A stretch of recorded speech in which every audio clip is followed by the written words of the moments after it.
الشیطان الرجیم بسم اللہ الرحمن الرحیم نحمدہ و نصلی علی رسولہ الکریم اما بعد. محترم سامعین کرام، آج اللہ کے فضل و کرم سے آپ نے قرآن پاک کے دوسرے پارے کی 111 آیات سماعت فرمائی.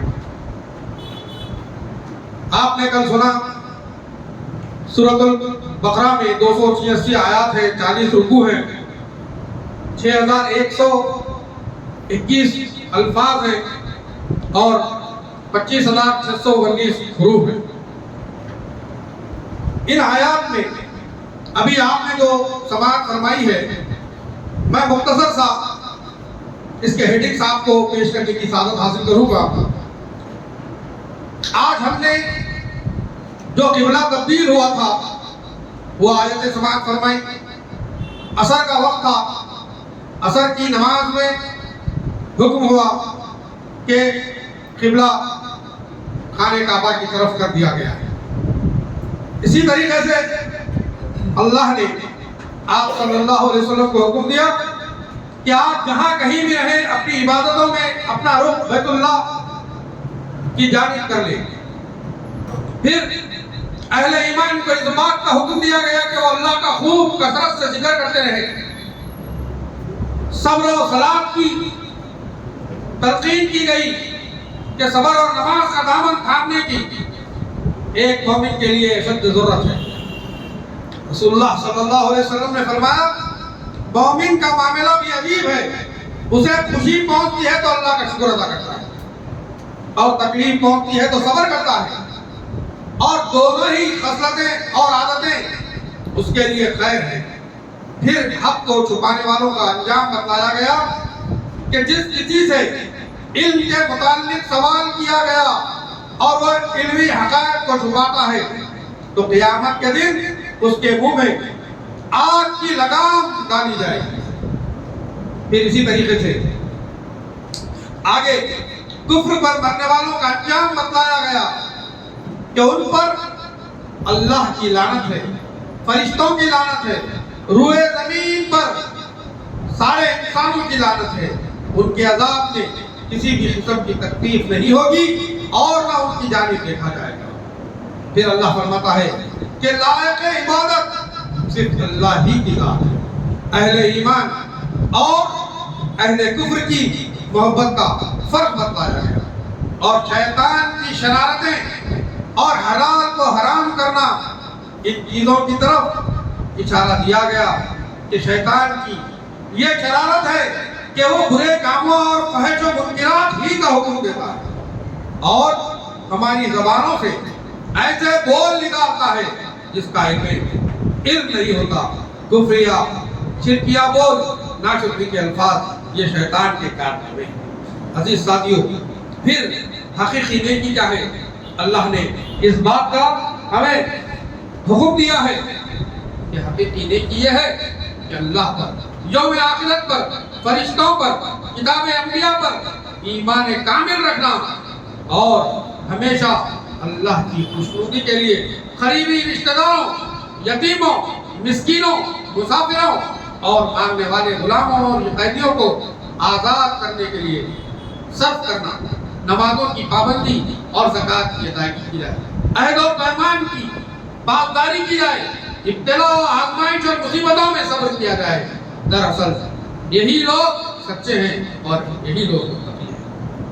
پھر اللہ نے آگے کی آیتوں میں قصاص کی حکمت اور اصول بیان کیے ہیں کہ سب سے بنیادی نقطہ یہ ہے کہ قصاص میں زندگی ہے، امن و سکون اور راحت ہے، دنیا سے قتل و غارتی کا خاتمہ ہے.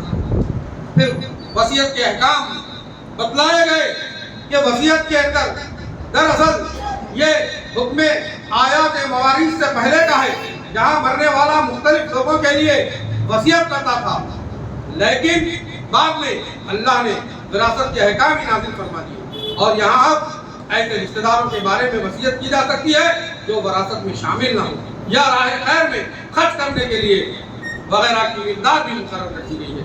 صرف 1/3 مال سے وصیت کی جا سکتی ہے، اس سے زیادہ نہیں. پھر رمضان المبارک کے احکام بتائے گئے ہیں کہ ہم مسلسل جو آیت سنتے ہیں شہر رمضان الذی انزل فیہ القرآن، اور اسی طریقے سے اللہ تبارک و تعالیٰ نے ہمیں حکم دیا کہ توحید اور اسم اعظم کا ذکر کیا کہ اللہ اس سے پہلے تورات اور انجیل کو حق و صداقت کے لیے ایک ساتھ نازل کیا، پھر فرقان کو نازل فرمایا۔ اب جو لوگ اس فرقان کا انکار کریں گے انہیں سخت عذاب ہوگا۔ فرقان قرآن مجید کا ایک نام ہے جس کے معنی حق و باطل میں فرق کرنے والی کتاب کے۔ پھر اسی طریقے سے علم الہی کی حقیقت بتایا گیا ہے کہ زمین اور آسمان کی کوئی بھی چیز اور کوئی بھی بات اللہ تعالیٰ کے علم سے مخفی نہیں ہے۔ پھر بتایا گیا کہ اللہ تبارک و تعالیٰ نے اپنی کتاب میں محکم و مستحبات آیات کا ذکر کیا ہے۔ اہل ایمان راسخ العلم لوگ دونوں ان پر ایمان رکھتے ہیں۔ پھر اسی طریقے سے جنگ بدر کا تذکرہ کیا گیا کہ جنگ بدر میں اہل ایمان جہاد کی نیت سے نکلے تھے اور کافر دو ہی تعداد میں نکلے تھے، لیکن اللہ تعالیٰ نے اہل ایمان کی مدد فرمائی کیونکہ وہ جس کی چاہے مدد فرماتا ہے۔ دنیاوی زندگی کے مال و اسباب کی حقیقت بھی اللہ نے بیان فرمائی ہے۔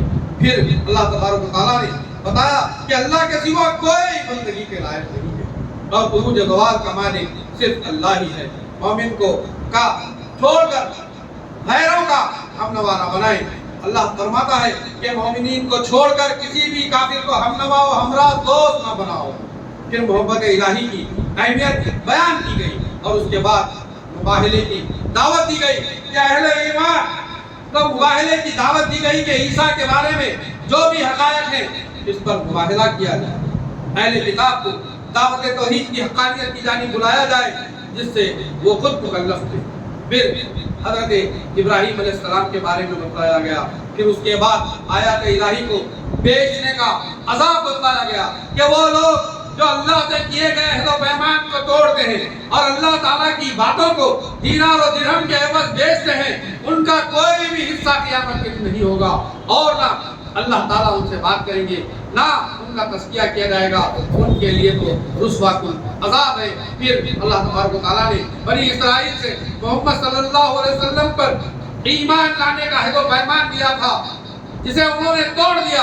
اس کے برخلاف محمد صلی اللہ علیہ وسلم کو حکم دیا گیا تھا کہ تمام انبیاء کی نبوت کا اقرار کریں، لہذا امت محمد نے اس عہد و پیمان کو پورا کیا اور ان سب پر ایمان لائے۔ اور آخری میں اللہ تبارک و تعالیٰ فرماتا ہے کہ حقیقی گمراہ لوگ وہ ہیں جو ایمان لانے کے بعد کفر کیے ہیں، ایسے کافروں کا اللہ مددگار نہیں ہے۔ الحمدللہ یہاں پر ہمارا دوسرا پارہ مکمل ہوا۔ کل انشاءاللہ تیسرے پارے میں اس سورہ بقرہ کی باقی آیات کو آپ کے سامنے پیش کیا جائے گا۔ اللہ تبارک و تعالیٰ سے دعا ہے کہ اللہ تبارک و تعالیٰ ہم تمام کی روزوں کو، نماز کو، زکوٰۃ کو، صدقات کو، خیرات کو قبول فرمائے اور ہم تمام کے ایمان کو مضبوط فرمائے۔